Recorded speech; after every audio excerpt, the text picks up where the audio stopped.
Corona के खिलाफ लड़ाई में जनता कर्फ्यू से लेकर आज तक हम सभी भारतवासियों ने बहुत लंबा सफर तय किया है। समय के साथ आर्थिक गतिविधियों में भी धीरे धीरे तेजी नजर आ रही है। हम में से अधिकांश लोग अपनी जिम्मेदारियों को निभाने के लिए फिर से जीवन को गति देने के लिए रोज घरों से बाहर निकल रहे हैं। त्योहारों के इस मौसम में बाजारों में भी रौनक धीरे धीरे लौट रही है, लेकिन हमें ये भूलना नहीं है कि लॉकडाउन भले चला गया हो, वायरस नहीं गया है। बीते 7-8 महीनों में प्रत्येक भारतीय के प्रयास से भारत आज जिस संभली हुई स्थिति में है, हमें उसे बिगड़ने नहीं देना है और अधिक सुधार करना है। आज देश में रिकवरी रेट अच्छी है, फैटेलिटी रेट कम है। भारत में जहां प्रति 10 लाख जनसंख्या पर करीब 5,500 लोगों को कोरोना हुआ है, वहीं अमेरिका और ब्राजील जैसे देशों में ये आंकड़ा 25,000 के करीब है। भारत में प्रति 10 लाख लोगों में मृत्यु दर 83 है, जबकि अमेरिका, ब्राजील, स्पेन, ब्रिटेन जैसे अनेक देशों में ये आंकड़ा 600 के पार है। दुनिया के साधन संपन्न देशों की तुलना में भारत अपने ज्यादा से ज्यादा नागरिकों का जीवन बचाने में सफल हो रहा है। आज हमारे देश में कोरोना मरीजों के लिए 90 लाख से ज्यादा बेड्स की सुविधा उपलब्ध है। 12,000 क्वारंटाइन सेंटर्स है। कोरोना टेस्टिंग की करीब 2,000 लैब्स काम कर रही है। देश में टेस्ट की संख्या जल्द ही 10 करोड़ के आंकड़े को पार कर जाएगी। कोविड महामारी के खिलाफ लड़ाई में टेस्ट की बढ़ती संख्या हमारी एक बड़ी ताकत रही है। सेवा परमो धर्म के मंत्र पर चलते हुए हमारे डॉक्टर, हमारे नर्सिस, हमारे हेल्थ वर्कर्स, हमारे सुरक्षाकर्मी और भी सेवा के भाव से काम करने वाले लोग इतनी बड़ी आबादी की निस्वार्थ सेवा कर रहे हैं। इन सभी प्रयासों के बीच ये समय लापरवाह होने का नहीं है। ये समय ये मान लेने का नहीं है कि कोरोना चला गया या फिर अब कोरोना से कोई खतरा नहीं है। हाल के दिनों में हम सब ने बहुत सी तस्वीरें, वीडियो देखे हैं जिनमें साफ दिखता है कि कई लोगों ने अब सावधानी बरतना या तो बंद कर दिया है या बहुत ढिलाई ले आए हैं। ये बिल्कुल ठीक नहीं है।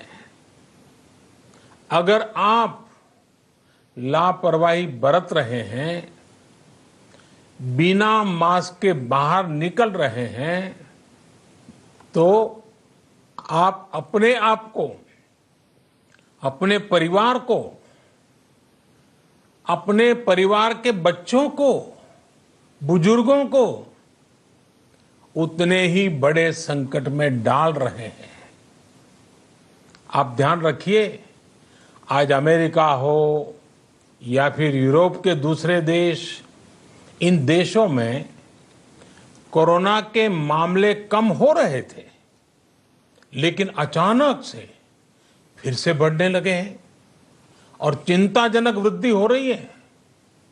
साथियों, संत कबीरदास जी ने कहा है, पक्की खेती देख के गर्व किया किसान, अजहू जोला बहुत है, घर आवे तब जान। अर्थात कई बार हम पकी हुई फसल देखकर ही अति आत्मविश्वास से भर जाते हैं कि अब तो काम हो गया, लेकिन जब तक फसल घर न आ जाए तब तक काम पूरा नहीं मानना चाहिए। यही कबीरदास जी कह के गए हैं। यानी जब तक सफलता पूरी न मिल जाए, लापरवाही नहीं करनी चाहिए। साथियों, जब तक इस महामारी की वैक्सीन नहीं आ जाती, हमें कोरोना से अपनी लड़ाई को रत्ती भर भी कमजोर नहीं पड़ने देना है। बरसों बाद हम ऐसा होता देख रहे हैं कि मानवता को बचाने के लिए युद्ध स्तर पर पूरी दुनिया में काम हो रहा है। अनेक देश इसके लिए काम कर रहे हैं। हमारे देश के वैज्ञानिक भी वैक्सीन के लिए जी जान से जुटे हैं। भारत में अभी कोरोना की कई वैक्सीन पर काम चल रहा है। इनमें कुछ एडवांस स्टेज पर है, आशास्पद स्थिति दिखती है। साथियों, कोरोना की वैक्सीन जब भी आएगी, वो जल्द से जल्द प्रत्येक भारतीय तक कैसे पहुंचे, इसके लिए भी सरकार की तैयारी जारी है। एक एक नागरिक तक वैक्सीन पहुंचे, इसके लिए तेजी से काम हो रहा है। साथियों, रामचरितमानस में बहुत ही शिक्षाप्रद बातें हैं, सीखने जैसी बातें हैं, लेकिन साथ साथ अनेक प्रकार की चेतावनियां भी हैं। जैसे रामचरितमानस में बहुत बड़ी बात कही गई है, रिपु रुज पावक पाप, रिपु रुज पावक पाप, प्रभु अहि गनीय न छोट करी। अर्थात आग, शत्रु, पाप यानी कि गलती और बीमारी, इन्हें कभी छोटा नहीं समझना चाहिए।